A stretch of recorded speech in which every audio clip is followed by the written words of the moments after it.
being a mum, gender. I think it's my superpower. So if a company doesn't want my superpower, then I don't want to be in that company. Yeah.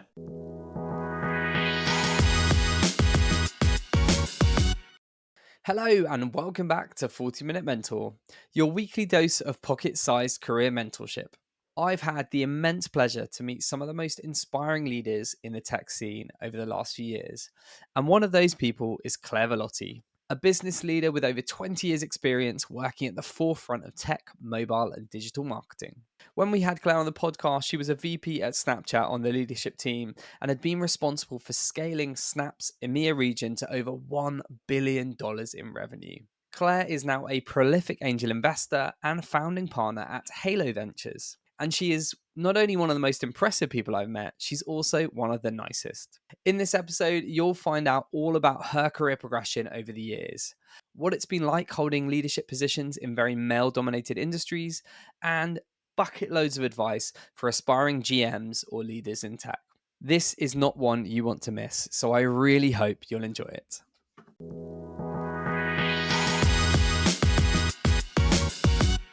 Claire, thank you so much for joining us today on the 40-Minute Mentor. It's great to have you here.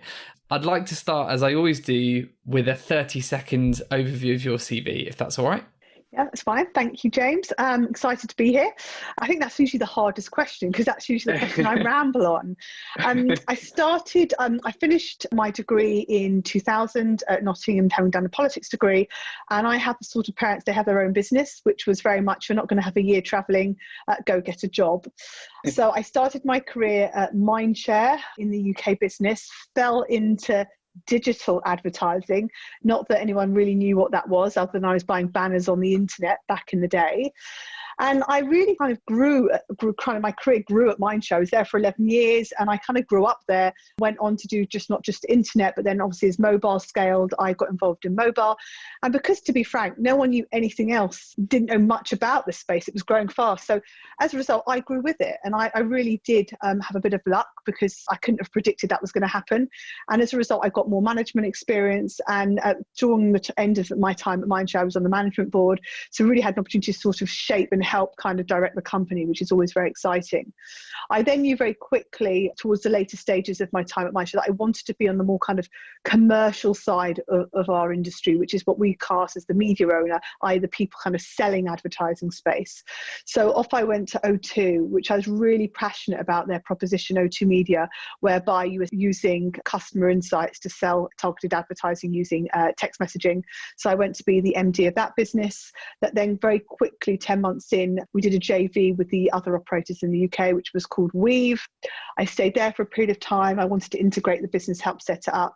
And then Facebook came calling. So off I went to Facebook to run their agency business. And then 2.5 years into that, essentially Snapchat came calling. We were launching the business in the UK and it was a role I couldn't resist. And I went off to do that.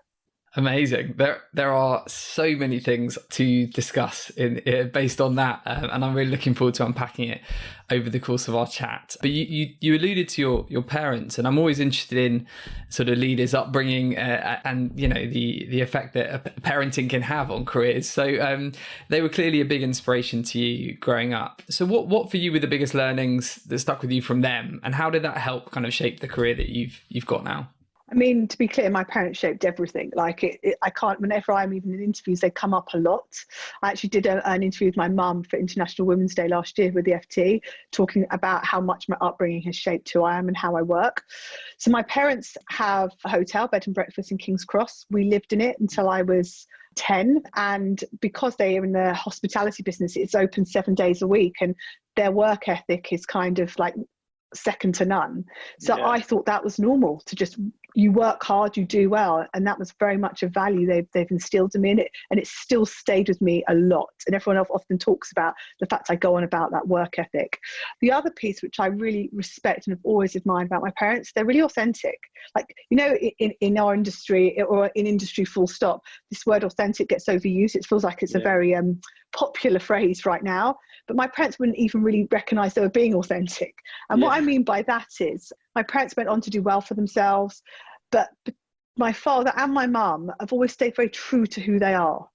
There's no airs and graces. It's very much we're all equal and we're all in it together. And that's how they run their business. And that's how they operate in life. And that was very much something they taught me. I would always say we often look, we talk about this at Snap a lot, about finding people that think as owners and not renters. That was always something I had from the offset. Like I treat a company I work in like it's my own. And there's downsides to that because I can be quite emotional because I care so much. But absolutely an owner mentality is something. So if I see something, someone's dropped a piece of paper on the floor, I would pick that up. You don't wait for someone who's there responsible for cleaning the office. Like everyone should be sort of doing their bit. And the last bit is just like kind of touching on it, but actually it's important. Just that the importance of, yes, we're equal, but equally you treat everyone equally. And it doesn't matter what your role in a company is. Everyone's playing their part for the greater good. And that's just something my parents have always they haven't taught it to me. I've just seen it. It just became like organic. And actually, I really think about my parenting style now. And actually, I can see I'm getting a lot wrong because I haven't got the privilege of having my kids in my business. So I feel like I'm going to have to teach it, which is a lot harder than demonstrating it. Yeah, that's a really interesting point. And that's, I mean, it clearly had a huge impact on your life and your leadership style and how you go about, I guess, all aspects of your life. But that's lovely to hear. And I feel very similar actually in terms of the impact my parents had. It's like you, completely different industries. My folks are teachers and actually priests, so which I did not go down that route, so to say, but definitely the work ethic and I think just treating people right. I think there's a lot in that. Well, the start of I guess your first work experience to some extent was in the family business, it sounds like, but you mentioned falling into advertising, and that's something a lot of people say about headhunting and recruitment. Actually, you don't always plan for the career, and you studied politics at university, so sort of how did you end up at Mindshare, and did you have aspirations one day to be in number 10 Downing Street? What was the plan there? I've got a lot of opinions, but I don't know if they're cut out to be the Prime Minister. I arguably sort of fell into politics to start with because I was doing A-levels. I wasn't academic. I did well academically because I worked hard. There you go. There's a theme here. But politics, I remember I said, oh, should I do law? I remember my headmistress saying, well, if you want to go, I wanted to go to Nottingham. And she said, if you want to go there, it's very hard university to get in. Politics might be an easier route to get in than doing law because it's just more competitive, is the truth. But I really enjoyed just learning about the world. I've always been a curious person. I think politics ultimately is that. And so after doing my degree, it was that pressure, particularly when you go to universities like Nottingham to get on a grad scheme. So, I did go around the houses and kind of just follow what everyone else was doing. But I had done some work experience at 16 when I was at school at Leo Burnett's. And I was very privileged because it was a parent at one of the girls at school that offered the work experience. And I remember thinking, oh, this is fun. It was when it was full service agencies and media was in the basement and it was, and then the creators were kind of at the top and they were creative directors I got to do work experience with. And I thought, oh, this is great. It was very much around people, thinking creatively, but also grounded in business. And I thought, this is exciting. But the truth was, it was so hard to get in a creative agency. All the grad schemes are just so competitive. I applied for a few, didn't get anywhere. And then someone told me about this thing called media. Media agents were relatively new. They just unpacked the full service model. So I applied to some media agencies. And before I knew it, I'd got a job at Mindshare in this thing called digital. And the rest is history. Yeah, what a fortuitous move in the end. I mean, that's amazing. It does remind me a bit when I first watched Mad Men. I all of a sudden thought, all right, I have to get into this industry. I was never going to be right for it. But I would add one thing, James. I think politics degree, looking back, actually has given me quite a lot of skills because the thing you do when you do a politics degree, and actually I was also fortunate, I was head girl of my school. I had to do quite a lot of public speaking early on in my journey. So, and in the politics degree, you do quite a lot of presenting. Right. And actually, we underestimate how important being able to articulate your argument is in any business, actually. But I think in our industry, such a people-led industry, that I think it's so important that you can deliver an argument in a positive way. And I think that's a skill I got without meaning to, arguably. It just happened through my journey. But I do think that helped me an awful lot. Absolutely. Out of interest, have you always been a people person and confident standing up and presenting, or have you had to really hone those skills over the years? I think I've got thrown into it over the years. I've always had that little bit of panic because I'm not, like I mentioned, not the traditional academic. I wasn't a confident reader when I was really young. So if you asked me to speak to the class, I used to panic and go, I might not be able to say the right words. And however, I think I've always been very comfortable in my own skin. I think that goes back to my parents. I've always kind of accepted who I am. And as a result, when you stand up and you don't try, I don't see it as a performance. Some people I can see when they present do a lot of prep and they're quite scripted. That's not my style. I tend to stand up or sort of almost sometimes be a bit too authentic, you could argue.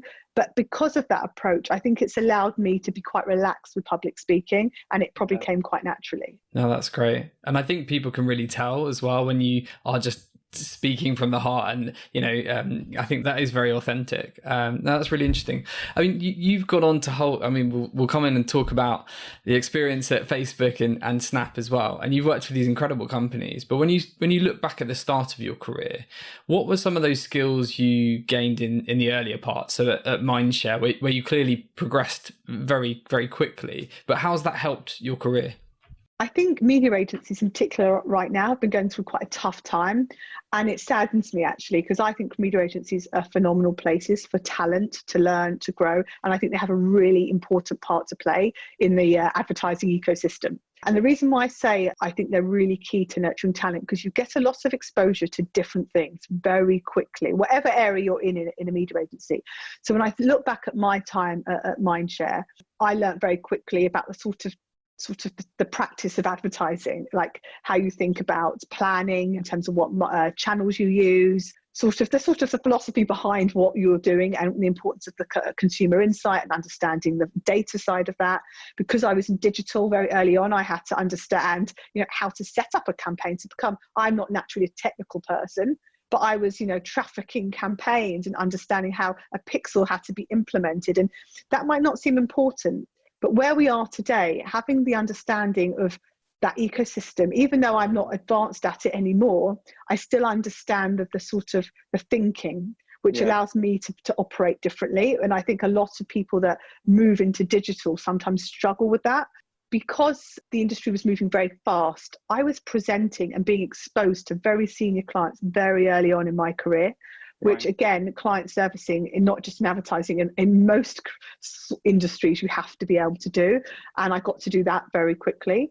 I was also, my job, because when you're a digital planner buyer, you have to know what's out there. So you spend your days meeting interesting companies, startups, more established businesses, old traditional businesses becoming digital. And you have a lot of catch-ups about what they're doing. So you learn about what's going on in the industry and what's interesting, what needs work. So quite quickly, you just have this depth of knowledge. And the other thing, when you stay in one place for 11 years, I worked on most sectors. So when I talk to clients now, whether it's on CPG or FMCG, as we call it in the UK, versus tech, also, I can hold my own and talk about experiences I've had in most areas. And actually, even my husband and I talk a lot about it. He'll be like, how do you know that? It's like, well, I used to run this account, even though it might be many years ago. The principles are still there. And the last bit I would say is I built a network. Because I was dealing with clients and people that were selling to us and industry players, before you know it, you have a brilliant network. And I think that's how you learn, through your network. Yeah, that's just so many great points there. I think it's so rare these days for someone to stay at a company for that amount of time, which in itself is always, it's nostalgic to look back and think, well, but this is the benefit of it, is having that exposure, progressing, really honing your skills and craft. And I'm constantly telling people, I know it is the fad now to move every 18 months and 2 years, and there's benefit to that too. But there is also something to be said for staying somewhere and progressing in one company. I think people need to recognise staying in the same place doesn't mean you don't progress. Yes. Because actually, I think you can learn an awful lot. Even I'm happy to talk about it later. Like, you can move horizontally and learn a lot. It doesn't always have to be moving up. But I think people shouldn't make the assumption one company equals you haven't got a different experience, because I think that actually you can grow very quickly in the same place. Yeah, I completely agree.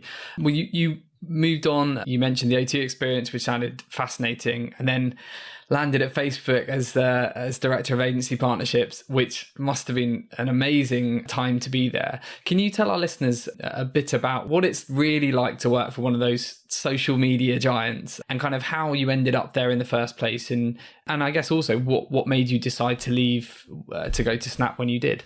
Okay, well, that's many questions in one. Sorry. I think we have this sort of bubble or this perception about US tech companies, like it's so different. I think there are some differences. I think companies that sort of their DNA is tech, essentially, that they've grown up in, just move faster. And there's no ways about it, no two ways about it. They do move faster. And I do think there is something in the US culture that I want us to bring more to the UK, is that optimism, that positive leadership. I'm not saying we're not positive in the UK, but I do business across all across the world, and you can see that I think sometimes we look for barriers, or we're more kind of nervous to take risk or open to failure.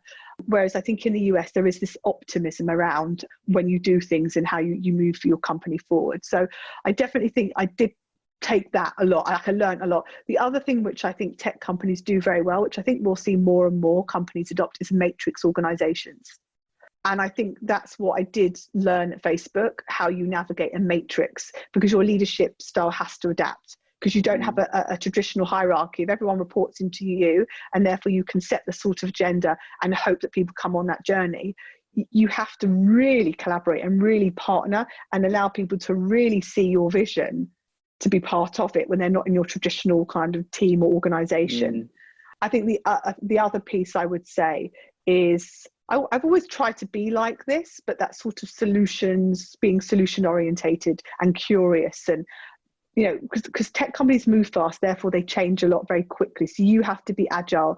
So when you see, with change often creates challenges and opportunity, but when you see challenges, you have to have solutions. I'm not saying we don't do that outside of tech, but tech has it happens faster. Yeah.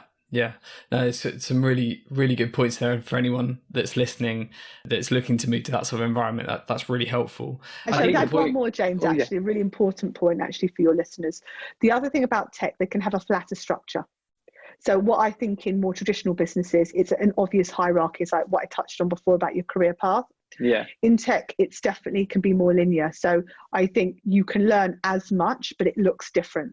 So your career path's not always an organic career path where, like at Mindshare, I started as an account executive, then you move up and you kind of always know your next steps, which has real value. But equally, I think in the modern world we're in today, and I think tech companies are setting the bar for this, is how do people progress?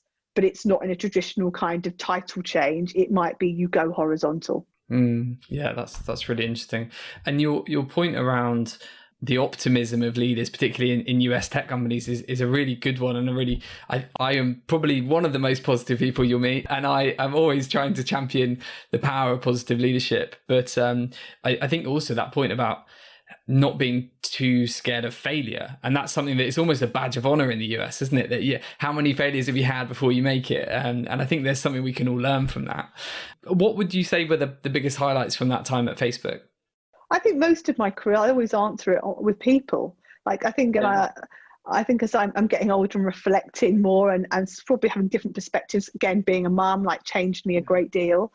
I think I want to work with people like I like to work with, who I can learn from, we can have fun together. And I just think people, but I don't think that was unique to Facebook. I think I've tried to work in companies where I've genuinely enjoyed the people I work with. And my mantra is like, life is too short. And if I'm going to leave my kids and go to work, I want to love what I do.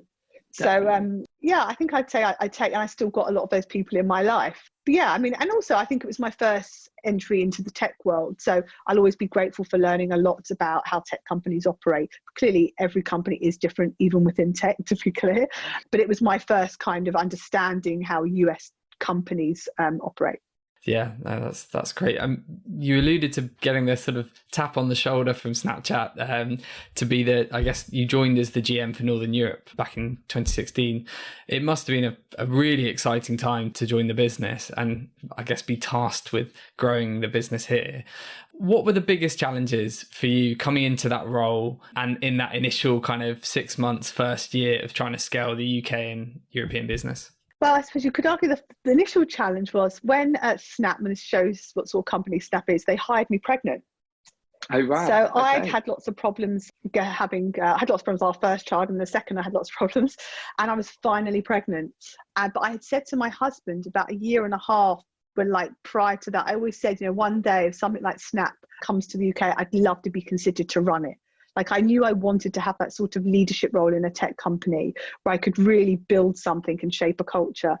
And I was finally pregnant. I was out of the sort of danger zone because we'd had lots of challenge. And I got the message from Snap, would you be interested? And I never forget the conversation where my husband said, don't do what you usually do. Don't just say, no, it's not right. Say you'll have a conversation. Yeah. And I said, timing's not great, but I'm happy to have a conversation.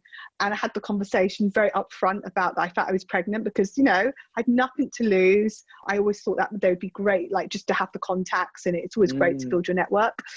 And the rest is history. They offered me the job.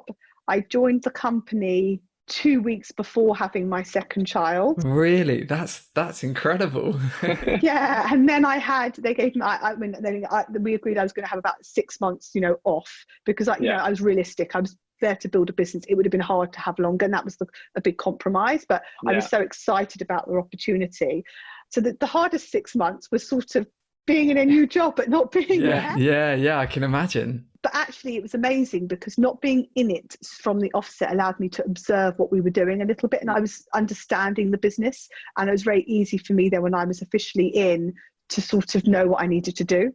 So actually, in some ways, I probably made as much impact in the first 12 months, even if without having been in the business for the first 6 of it. That story is so important for firms listening and to show that does happen. And that I think there are probably too many examples of where women's careers have been inhibited by companies maybe not taking that sort of what you could say is a chance on somebody. But it's wonderful that they did, and it's obviously proved hugely successful. Evan flew over from LA because they knew I wasn't going to fly over for the interview. Like they went above and beyond to support my hire. That's incredible. So you kind of, I guess you had the 6 months of observing, came in, probably raring to go. Tell us a bit about how did you go about building the business here? Like what does that actually involve? I think you have to take a step back and think about what you're trying to achieve. So I tried to learn. I had the advantage that we had launched in the US. And I always think as a leader, you can never be too proud. Always be happy to ask what's worked and what's not, and and you can replicate, and that's okay, right?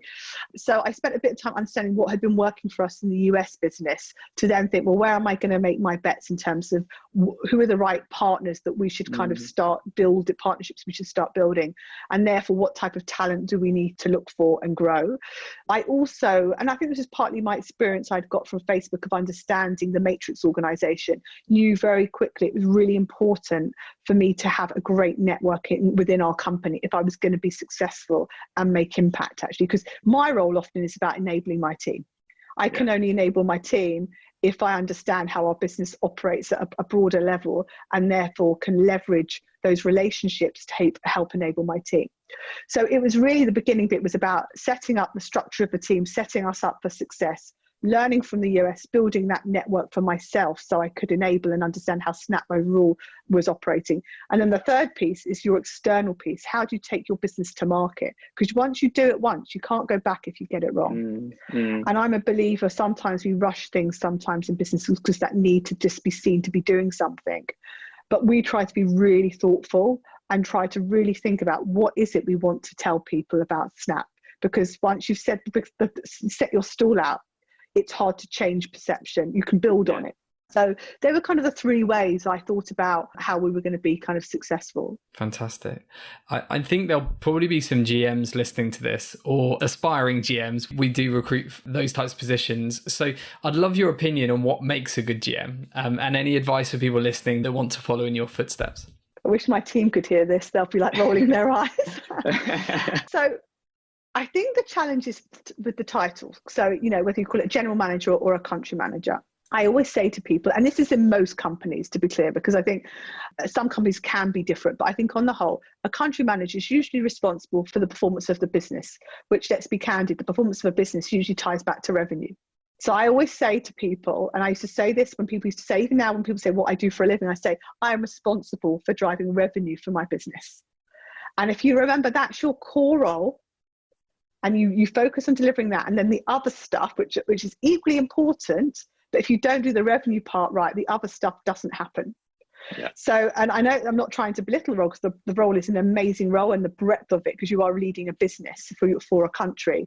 The other part of the role, which is for me of being the spokesperson for the company, in your country, you are setting culture, shaping the identity. You are essentially really being the voice of the country internally. So, the company knows what you need to be successful. So it's kind of multifaceted, but you have to be realistic and remember that you are there to drive revenue. If you spend too much time on the other stuff at the cost of revenue, then you fail. Yeah, that's a great point. Yeah. So anyone listening to this, focus on the revenue. Yeah, no, ultimately. And I think sometimes we can get carried away with the grandeurs of titles sometimes. Yeah. But, businesses, whatever role you are, you have to make impact. And impact usually at a very senior level equals revenue impact. Great advice. And you started in that GM role and then are now the VP for international, which I'd imagine is a very demanding but rewarding role. What does a typical day look like for you now at Snap? And what are the best bits of the job? And I wouldn't say it was more demanding than the GM role. It's different. And it really is quite different, because I suppose I have to be more agile. I don't go deep on one market, right? So I have to have an understanding. And I've got, markets from the UK to the Middle East to Australia. Like, they all look very different in terms of how Snap shows up, what clients need. So I think what I've learned very quickly in a role like mine, you really have to lean in and listen. And I know that word listen gets used a lot, but you have to listen and learn fast. I have to be able to talk on a topic in a meeting with our exec about what's going on in Norway and what's happened on this particular client, or what's happening in the market versus what's happened in Australia. So you really do have to understand market nuances and culture. I think I had a head start on that because originally my family are Italian and French. So I've been raised in a world of I'm interested in people's backgrounds and actually the differences and how that's interesting. And what I've loved about this role is you learn how that shows up in business. Yeah. But being thoughtful to that and having empathy, because it looks different. And I would say there isn't a typical day. I probably would split it into 3 areas, which is probably the internal stakeholder bit. Like, I have to sort of answer to the business and partner with the business to make sure the international voice and needs are heard. I do a lot of stuff with my actual team. So we come together a lot as a leadership team, because as much as we all have a lot of differences by country, there are actually quite a lot of things that bring us together that are similar challenges. And then the third piece is the external piece, whether it's being a spokesperson for Snap, talking to press, or it's meeting key clients and partners. So it does look very different, and particularly now in lockdown, looks very, very different, because it usually involves some school pickups because my kids are finally back in school. So it's definitely interesting times. Yes, yeah, I can imagine. We will touch upon the pandemic, because it would be probably silly not to. But you've now spent sort of over 5 years at Snap. You mentioned when you joined, part of the attraction was this opportunity to build something. But it's also, it's been a hugely successful journey and must be a different business now to the one you joined when you did. So how has the business evolved, and how do you look on that, given it's a very different place now? I have such fond memories of the beginning bit, in the sense that it was at times chaotic. It's your baby, isn't it? Yeah, definitely. Like it definitely feels like your baby. I do get protective. And Ed Couchman, who runs our UK business, I feel sorry for him at times, because it is my baby at times. And I have to go, no, Ed, I know I'm not doing that role anymore. And I back off. But it's definitely, it is even the office space and like everything, you feel quite passionate and protective of it. I think what's different is I think I can adapt to the chaos of the startup mentality, which I love, because it is really like scrappy and all hands on deck, and your work ethic plays a really important part. But then I quite like the scaled up company as well, because I think you can actually make more impact at a greater scale, because you're working at a different volume, right? I think the biggest change I've learned, though, as you scale, is communication. So when you're really small and nimble and people kind of are on your journey with you because they're seeing it. We're in it together, whatever that someone's level is or whatever their role is. As you get bigger, you realize the distance between maybe if you're in a leadership role and everybody can become greater. And actually, I still think you need to be connected to everyone is equally as important as it was in the startup stage as it is into the scale. So I think I've learned very quickly, you have to over communicate. Stay true to your style, actually. So because we're bigger, I don't communicate in a different way. I'm still who I am and my style's the same, but I'm more mindful that it's not just the communication, but the thought behind the decision making. Yeah, that's really interesting. And I think from our perspective as headhunters, when we're doing COO searches and exec hires, it's often that the scale ups where the issues have been the comms break down, and just because everyone's so stretched trying to do different things and you think everyone knows what's going on, but actually you're just not communicating enough, and that's where you tend to have culture issues in attrition and various other things. So. And I think it's tough in tech because I think we have a higher proportion of probably millennial population in terms of in our businesses, and I think that population want to be part of the sort of decision-making journey, that they want to believe in what you're doing. And I think that's really, really important to understand the importance of that. So I often, I made some changes in my team recently, and I really made an effort to think about sharing the philosophy of those changes, not just the changes. I think you've got to show people the inputs, not just the outputs. And I think the millennial that's what they want from the businesses they work within. No, thanks, Claire. I think it's a great point. We touched upon the pandemic, which will have, I'm sure, impacted you and your team massively. It's interesting, obviously, with remote working now becoming the norm, but I'd imagine that's something you're quite used to because you've worked for US headquartered businesses in your last two roles. What tips do you have for anyone that may still be adapting to this, or companies that are fundamentally going to have to change for the longer term? What are your tips from dealing with different time zones, collaborating virtually? Yeah, I took for granted how much I work virtually. Like, if you can imagine, in my role in particular, like, I do performance reviews on a VC. I've got like a sort of room when we are in the office, which isn't necessarily meant to be my room, but it's by default it's my room because I live on a VC, other than the traveling piece. So I took for granted how it was like just organic. I didn't think about it. And it did make me realize how far behind, not just businesses, everything, including education, like how far behind we are in working in a digital world, and how far ahead tech is in terms of how we operate digitally. The one advice I give people, I think, first of all, like, these are basic things, but at Snap, our tech just works. It's pretty seamless. But if it's not in your company, like, get on a call prior to before it's meant to start and make sure it works. Like, really basic things. And if you're going to present and have to share screen, practice it. Make sure it's going to, because you don't want to show up and tech let you down, because I think it throws you and then you don't operate at your best. And I think when you work in that way, you have to be very ready to do that. The big thing, you mentioned time zones. I think when you work in this way, and I think it's for everyone in lockdown, it's give and take. I always talk about the company either being in credit with my time, or I owe the company credit. And that was before the lockdown. But I think I've always, like I said, worked this way, in the sense that I might do more with the kids in a week because I'm in London at that point. I hadn't been traveling. And therefore I might think, well, next week I might have to accept I'm traveling a bit. I'm not going to be at home as much, but then I get in balance with my credits. And that's a little bit how I operate. And the same goes for time zones. I do quite a lot of calls in the evening for obvious reasons because of the US time zone. So I will, like when I was homeschooling, we tried to divide and conquer. So I homeschooled the 4-year-old. I did 2 hours every morning. So I didn't start my day till about 11. And that's fine. Okay. Like, if people needed urgent calls or Australian, of course I did them. Yeah. And I don't shy away with telling people I do that. Like, that's okay, because I'm very confident to say I'll be doing calls later on in the evening. Yes. Yeah. I think you've got to own it. Like, it's okay. It's about output. And that's the other thing I think us tech businesses do pretty well. It's very output driven in the sense that people aren't going to question, like, oh, where's Claire?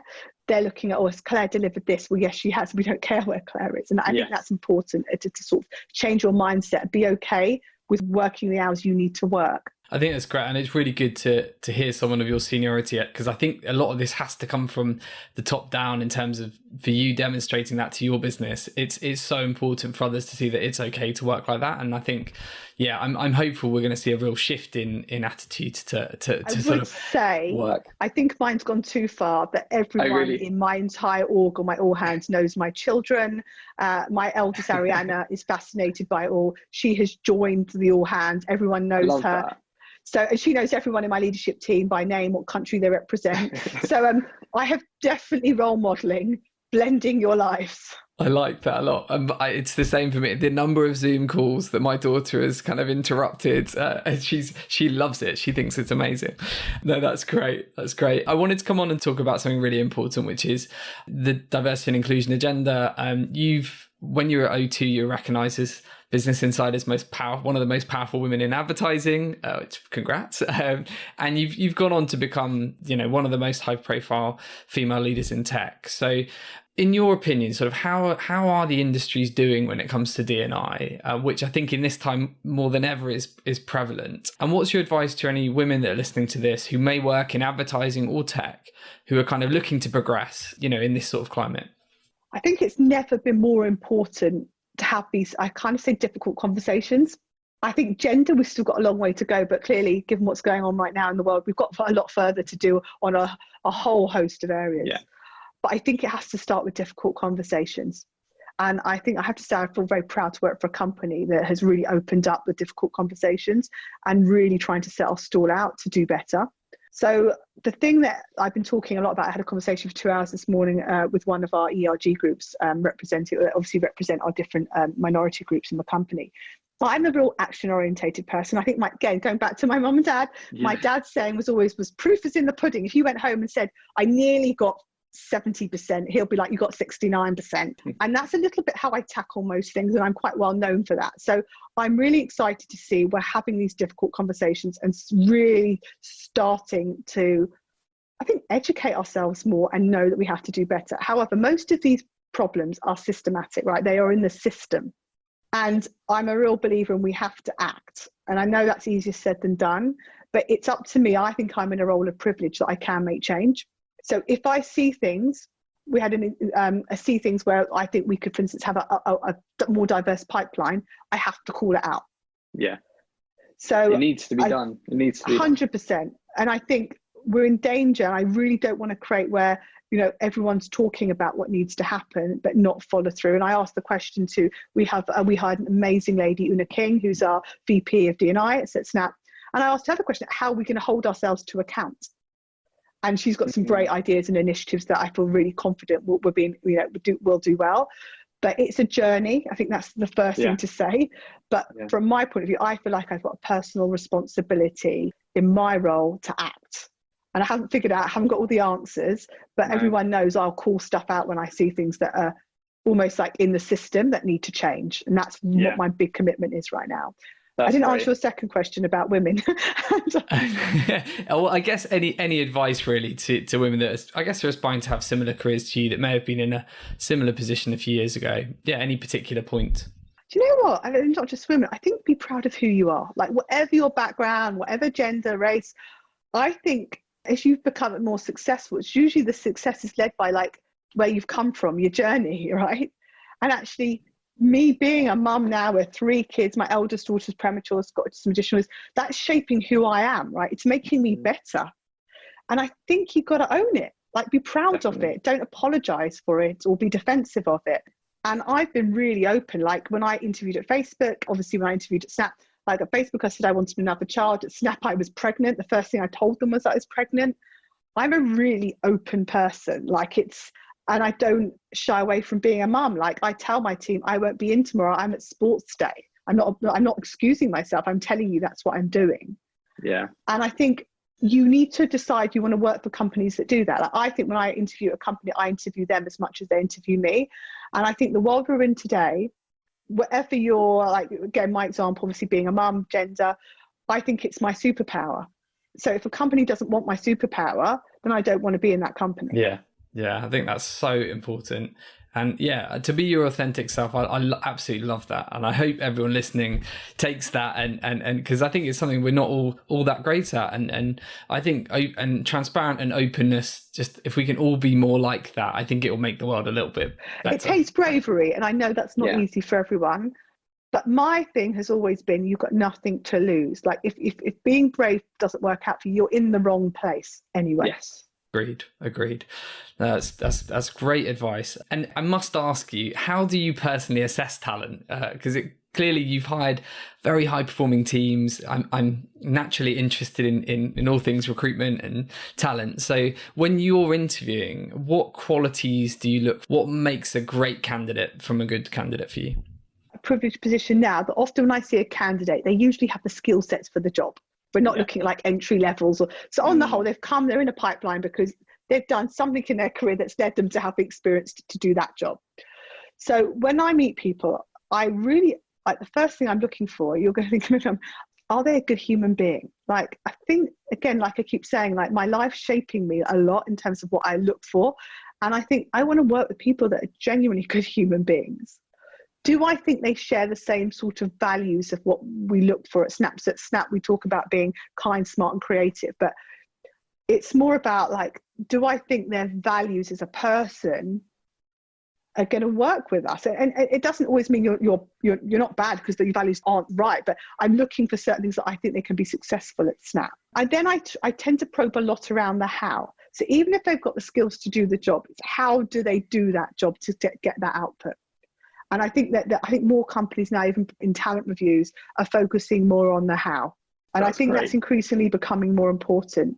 So, and I think the last piece, which is quite tactical, but even at a very senior role in our business, they have to be able to adapt to change and be quite agile, fast, and work at a pace. Doesn't mean work really, really hard, but pace. So I do try and probe a little bit around that. Great, thank you. I'm sure anyone that gets through to interview now will be listening to this and making sure they action those points. We are pretty much at the end, Claire. Thank you so much for being such a great guest. I wanted to wrap up with our last 3 questions.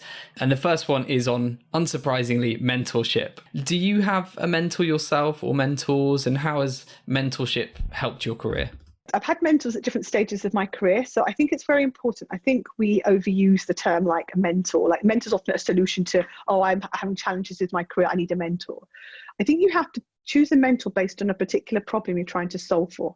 So like my example, I've had mentors at different stages, but one really clear example was when I'd really moved into sales. I didn't grow up in sales. I grew up in an advertising agency, and I knew I needed to get better at just networking. It sort of just happened naturally for me when I was at Mindshare. But when you become more on the side where you're selling more, you have to put yourself out there more. And I knew that was an area I had sort of a little bit of imposter syndrome on. So I purposely chose a mentor and went to them and said, "You're the best networker I know. Can you help me?" And so therefore our sessions were really around that, and they had a purpose, and therefore she was able to add so much value to me. I hope it wasn't a waste on her part, because I think it helped me a great deal. So I've had mentors at different stages, but that's a piece of advice I'd really encourage people to think about, what you're getting a mentor for. And then the other piece is, what's equally important to mentors is cheerleaders. I know people use that phrase, but I've always believed it. To be successful, you do need to find your cheerleaders who aren't going to mentor you necessarily, but in a company or even in an industry, they're looking out for you. And I feel very blessed that I've got quite a few cheerleaders, and men and women, clearly. That's a really good point. Yeah, and I agree. I think mentorship comes in so many different forms, and I think you can definitely have mentors for different skills or areas to upskill in, for sure. Thank you. And our last question, Claire, it's a big one. For any so prepare yourself. For any listeners that are thinking about making a big career move right now, what one final piece of advice would you give them before they do? I've been asked that question before, and the one word I usually answer is leap. If you're thinking about making a change, it's because you need to leap. So if an opportunity comes and it doesn't always look perfect, I sometimes think you should still leap, because it might leap you to the next thing that is perfect. And I'm not saying you should just leave your company. It's as if you're having a moment thinking about, where I am today isn't right for me, I'm not enjoying it, or I'm not learning or growing, then the answer is you have to leap. So I always think, there's so many people that talk about doing it and don't leap. So that's why my answer to that question is always leap. It's a brilliant piece of advice to end this conversation. Claire, I think you've been a wonderful 40-minute mentor. Thank you so much for your time. And yeah, everyone at JBM wishes you and Snap the very best for the months ahead. Thanks for being such a great guest. Me. It's been a pleasure. Thank you.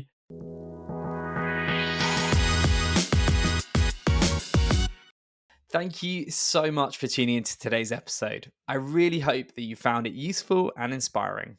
If we have left any questions unanswered, or if you have any feedback or guest recommendations for future series, then please make sure you get in touch on info@jbmc.co.uk. I often get asked by listeners how you can help us spread the word about 40-Minute Mentor. There are 2 simple ways you can help. Firstly, share this episode on your preferred social media platform, and LinkedIn is probably where I'm most likely to see it. And you can also leave us a review on either Apple Podcasts or Spotify. Every share on social media and review left on the podcast platforms really helps us to get 40-Minute Mentor in front of new audiences and share the power of mentorship even further. Thank you so much for your ongoing support, and I look forward to seeing you again next Wednesday for even more pocket-sized mentorship.